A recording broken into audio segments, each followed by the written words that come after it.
Double D diddlers. I could say that all day.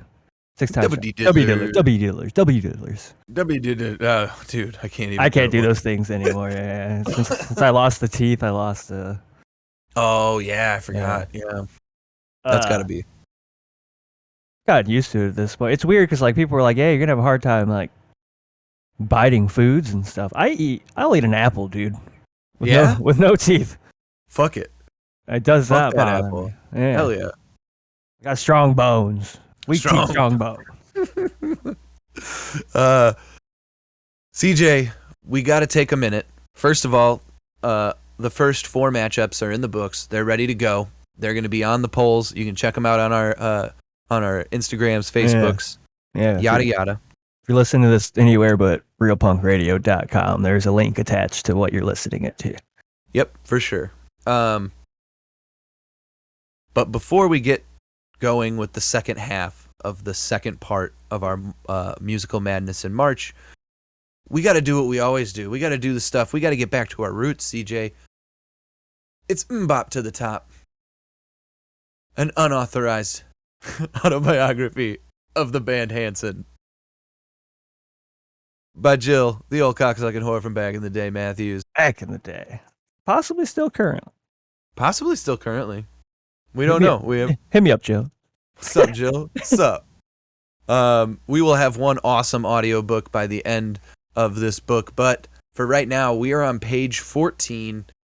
Go back and listen to 14th week running.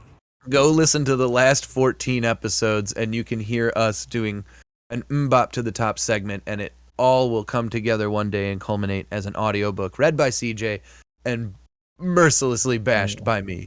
So here we go.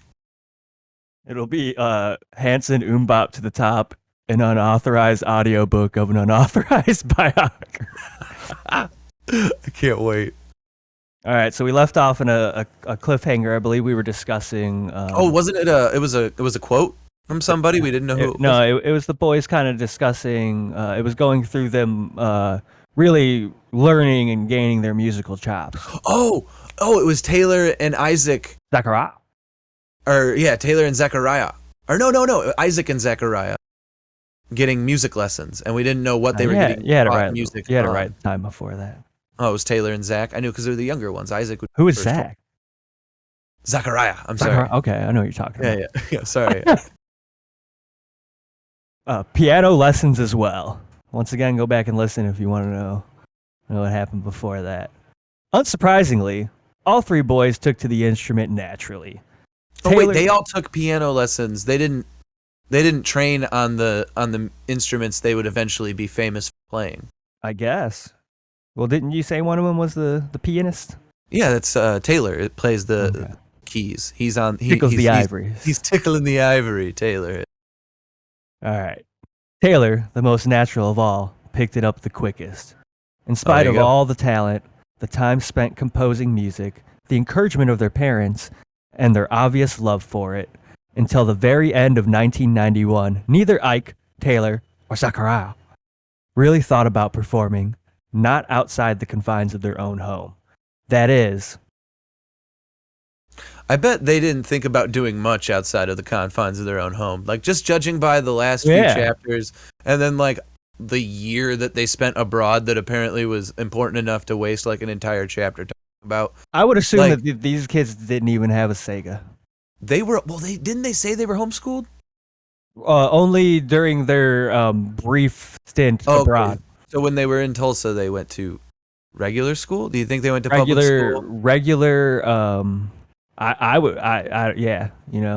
school that was filled with... Their dad was an oil man. Yeah, their dad was an oil man, but still, I think that they were sent to a school that was filled with as many races as the city of Oklahoma could, or the state of Oklahoma. Yeah, but I don't think the state of Oklahoma could really muster that many 3 people of color. Yeah, true.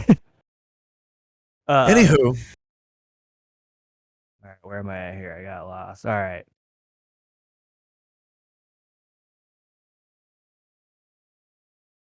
Outside of the confines. All right. All that changed for all 3 of them during their dad's office Christmas party in 1991. See, Walker's putting them to work. Dude, Walker was like, hey, boys, look, the band, They're not coming. Yeah. Oh, I'm sorry. I didn't put my Walker. Listen, boys, the band, they're not coming. And look, I need to get sloshed. It's 1991. What band does Oilman Walker Hansen hire for his company's Christmas party? That band, he's definitely hiring that band from the Catalina. They're the one that does only Billy Joel prior to like 1983 or some shit or whatever. I was gonna say 85 Billy Joel or whatever. I can't remember the fucking stipulation they had, but it's that band. Yeah, I was gonna say No Uptown Girl. Sugar Ray. Sugar Ray was my pick. Sugar Ray. Yeah. In 91 though, Sugar Ray wouldn't be a thing for another 10 years. Are you sure? Yep. Yeah, maybe you're right. The equivalent of Sugar Ray in 1991. What's that? Pearl Jam. I think Pearl Jam's still a couple years away. It would be a couple years away. Guns N' Roses? No, they're big at that point. Too expensive. Yeah, too expensive. For an oil man. Even for an oil man. If he was an oil baron. Vanilla Ice is like Vanilla Ice. Okay. But it was like a Vanilla Ice impersonator. No, it was Vanilla Ice. No, I don't think it was Vanilla Ice. At that point, 91, again, I think he said Vanilla Ice is asked for extra roast money. He's still riding that wave in 90. Before he had maybe had MC Hammer fallen on hard times at this point? By 91, no, because I think MC Hammer and the Vanilla Ice wave were kind of one and the same. Kind of linear, yeah. Yeah. Continue reading. Man, I really want to solve this problem. Let's see. All right. The company Walker Hansen works for prides itself on being very family orientated. Very family orientated. They sponsor many events such as Easter egg hunts, picnics, Christmas parties, and other functions designed for the families of their employees. Sounds like designed for the Christian families. I mean, that's probably who they hire for sure. And by the way, did it not name the company? No. I don't think that this biography is as unauthorized as it leads you to believe. Because if it's a large company, right? Of course they do all that stuff. Like they just do. Like they have they fund like 100 different ones. Especially if it's like an oil company where there's like a bunch of different sites. Oh, they fund like 100 different Easter egg hunts like every year. Of course they do that. You think they just ship like a crate of whiskey to the oil rigs for Christmas? Why wouldn't you? That'd be the best thing you could do. Right? Like you're making these men risk their lives every day.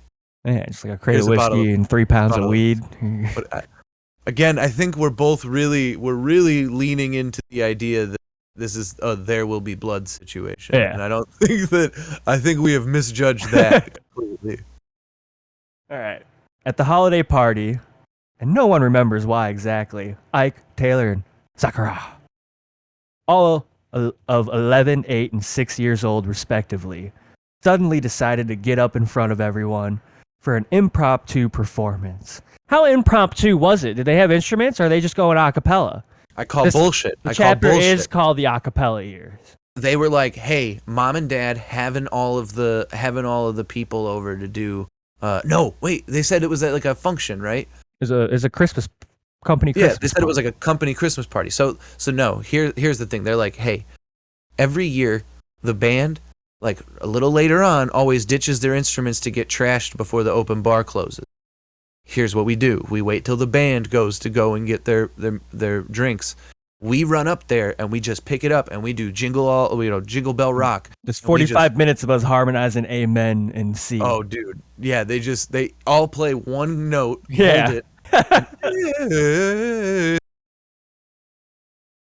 You cut out for that whole Amen, but they just they kill it too. And they killed it apparently, like I said. And now everybody's like, why aren't these kids mega millionaires singing gibberish on the radio? Right.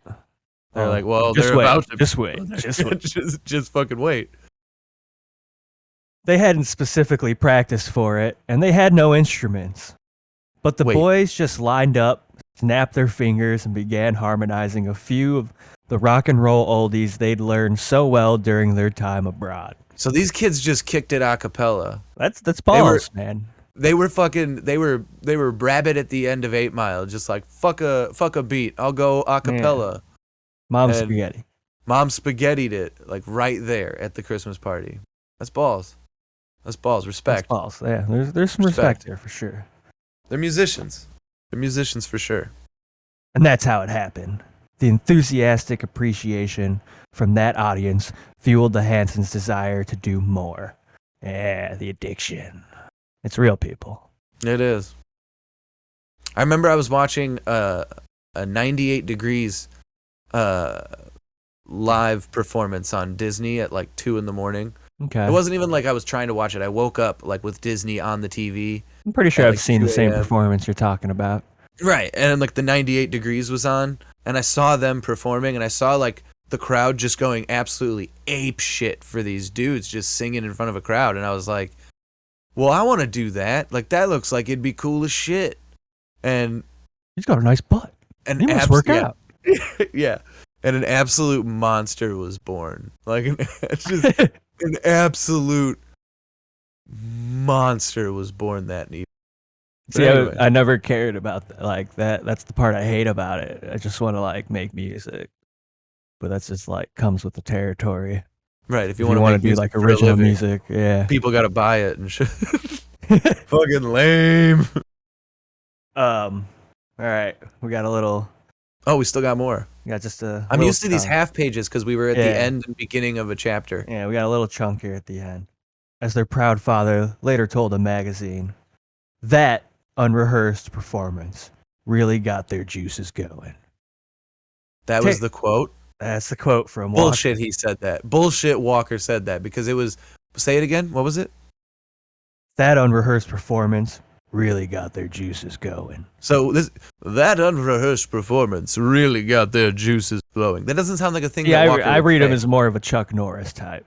You read him as like a stoic. Yeah, like I read him really like got I said, those juices flowing. In my head, he's Don Draper, and like mixed with the "There Will Be Blood" guy. I'm picturing Chuck Norris, but with like long Jesus hair. With like my hair? Like like a Hanson hair. You know? I mean, my hair. Have you seen my hair? Have you seen? I mean, the Hanson's hair got pretty long here. For a while. Yeah, that's true. They did get down. They got to like nipple length. Yeah. They were definitely at nipple I wonder length. if any of them still got. I wonder if any of them kept it rolling, like or at least I like. fucking doubt it. Or at least a sweet rat tail of it. Just like I'm holding on to this sweet rat tail of my Hanson hair. They had like a resurgence in I think like the early 2010s, and they all had shaved heads. Oh, so now they're like. And they were doing like Jesus stuff. They were doing Jesus music. Okay. Yeah. Being white for the Lord. I remember ATVs being in the music video release. Okay. So yeah, for sure. Okay. For sure, really doing the Lord's work. Funny enough, now you don't recognize them, but all three members of Hanson are in the band Monster Truck. Yeah, they are Monster Truck. Dude, fucking plot twist if that's if that's how this all works out for us. Taylor concurs, although they still didn't have a. What didn't they have? Holy shit, everybody! You're gonna have to come back next week here on the Moron Bros to catch up and figure out what they didn't have here at Mbop to the Top, everybody's new favorite segment on the Moron Bros show. An unauthorized autobiography of Hanson by Jill Cocksuckenhorn from the back of the day. Matthews. Somebody had to suck those dicks. So, CJ, now that the fun is out of the way, we have gotten Mbop out of the top to the top done. We've still got two competitors in our musical madness in March to place. This is the fifth matchup of the first round, second part. Let's spin that wheel, CJ. What do we got? I'm excited for this one here. He is I was excited to find out they were making new music still. Yeah. Oh, this is that band you were talking about you used to see at like the Legion and shit. Right? Yeah. We used to see them in all kinds of different places. I've seen them at the Metro a couple times too. Oh, okay. Hell yeah. I mean, they just the rhythms and the melody concepts. They're the jewel of the screamo era for sure. All right, so He Is Legend placed in our tournament. What is their newest release, CJ? CJ. Fucking. The newest song I'm going with by them is called "Burn All Your Rock Records." It's a good idea. Burn them all. We were just talking about burning books and stuff. Right. It's current. It's topical. Burn them. Don't forget to use a topical cream every day. And those what's on your dick will never go away. Spinning the wheel. All right. Who will be facing off against He Is Legend? Okay. Madness. This was one that we were really surprised they had a new release, because like we were looking at a page that ranked all of the ska bands to pick our ska category. Yeah. And Madness was, of course, towards the top, and we were like, well, we're probably going to have to skip them because Madness is just not, current. And then boom, there it is, Madness with the new release. What is it, CJ? It's called Grand Slam.